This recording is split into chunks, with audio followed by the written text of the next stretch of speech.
Hello and welcome to the Headliner, where we break the news before the news breaks you. Today's story is clear. India has one goal: overtake China on the global stage. PM Modi's 5-country tour from Ghana to Namibia via Argentina and Brazil is not about greeting ceremonies. This is about flipping the global chessboard, while China is busy fueling overpriced highways.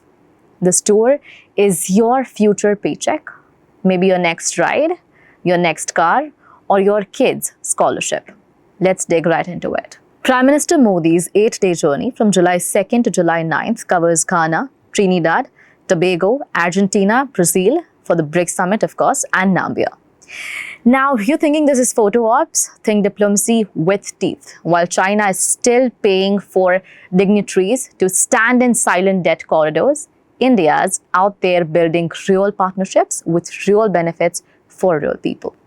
In Ghana, PM Modi is breaking a 30-year absence of Indian prime ministers. China's highways may or may not look impressive, but they cost Africa clearly and damage local economies. India, on the other hand, is investing in hospitals, tech hubs, and still training.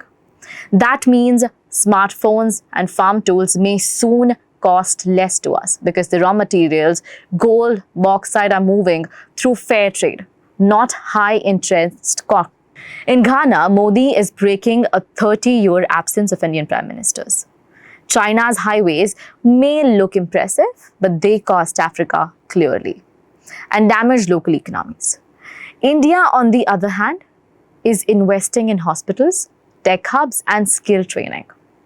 That means smartphones and farm tools may soon cost less because the raw materials, gold, bauxite, are moving through fair trade, not high interest contracts. China, take note, your roads may go to waste, but India's are saving wallets. Trinidad and Tobago is next. Here's nearly 40% of the population has Indian roots. Now, this is not sentimental. This is strategic. Beijing bought cement plants, but they don't speak your language.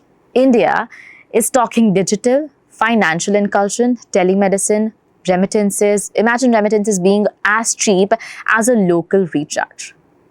Now, that's how you build loyalty. That's how you beat China, even without mentioning them. Then we reach Argentina, home to massive lithium reserves. Guess where India gets 80% of its lithium now? China. Modi is here to change that. If this deal comes through, expect your next electric scooter to cost significantly less. While China is hoarding minerals, India is diversifying. Simple math: lower costs plus more supplies equals to cheaper EVs and a cleaner and greener planet. From July 5 to 8, Narendra Modi lands in Brazil for the BRICS Summit. Here's where China really loses face. Jinping is skipping and Narendra Modi gets the global spotlight. India is now a key player in the global economic strategy. We're talking local currency, trade, a BRICS currency whisper, and ignoring the almighty US dollar. That's a slap at China's middleman role and a win for Indian exporters and farmers. Imagine no more costly dollar conversations each time you fill your tank. That's your money, not China's. At the summit, there's a real talk about the new development bank and $100 billion backup reserve. India pushes for quick, no bookings approval funding. That's cheaper bridges, cheaper hospitals, solar farms, China's model. Huge loans, shadow terms, invisible strings. India's is transparent, smart, and fast. India's trade with BRICS is already strong, in fact, very strong. It's about $1.8 trillion globally in fiscal 2023-2024. India-Brazil trade hit around $12.2 billion last year, heading to $20 billion. There are talks around defense, tech, agriculture, pharmaceuticals, software, and guess what? It's not China calling the shots. It is India. Ending in Namibia, Narendra Modi's speech in their parliament will focus on cooperation in education, defense, minerals, renewable energy. China, in fact, got criticized for shady mining deals. India, on the other hand, is offering scholarships and internships. It's soft power with actual substance. Let's ground this in your reality. Suppose you're a college student in Pune. This tour could land you an internship in Ghana or Brazil under an Indian program, not a Chinese engineering project with hidden terms. Say if you run a boutique textile business in Surat, expect access to Latin American markets once closed to us.